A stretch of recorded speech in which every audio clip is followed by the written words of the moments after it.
If you're a member of the British monarchy, you would begin to wonder, would you not? What is 2024? Seemingly, this seems to have a run of bad luck.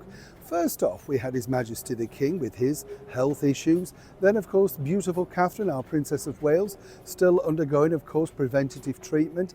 Let's not forget also the Duchess of York, Sarah Ferguson, her own personal cancer battle. And then, of course, some of the sadder news for Thomas Kingston and things like that. It's not been the best of years. But as many people know here on this show, one of my favourite royals, and I'm sorry, sir, Her Majesty the King, but one of my favourite royals is none other than a lady that I've been fortunate enough to meet on a number of occasions. Always great fun, always up for a good laugh, and more importantly, always dubbed the hardest working royal amongst the family.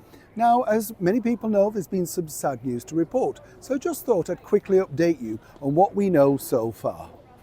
Hi, good to see you today, and yes, we're on the beautiful historical Victorian pier of Brighton in the beautiful Sussex coast. What a day. Look, can you just see all of this? Just look at that beautiful coastline and all of that there. It's just marvellous, isn't it?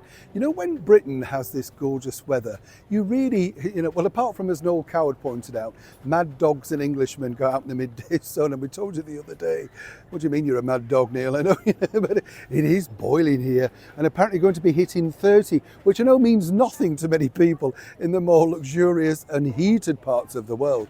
But over here, it's knotted hanky territory. Yes. Let's get back to your royal story of the day. The Princess Royal, Her Royal Highness Princess Anne, yes, a lovely lady, and sadly had something of an accident the other evening out at her own home at Gatcombe Park.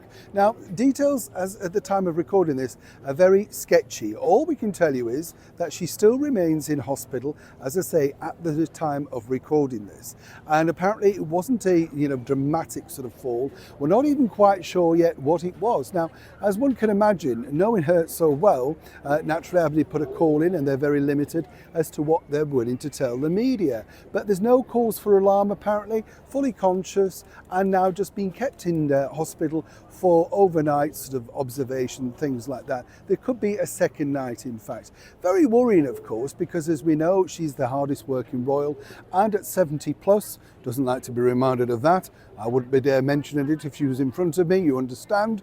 But you have to take these precautions. But as I say, when you look at it with the British monarchy, they're having some very difficult times right now with all ill health, but that happens to all major families, doesn't it? But as for the Princess Royal, apparently her diary is back to normal later in the week, but they're suggesting that she takes a week off.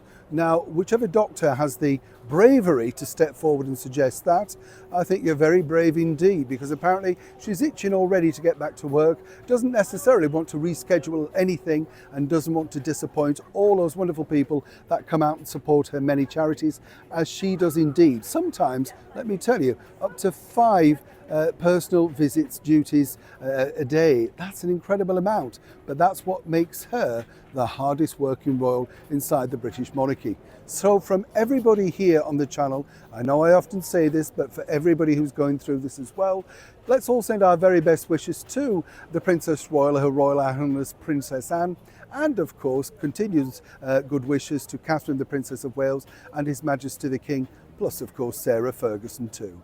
Neil Sean, Brighton Pier, in the very heart of Sussex.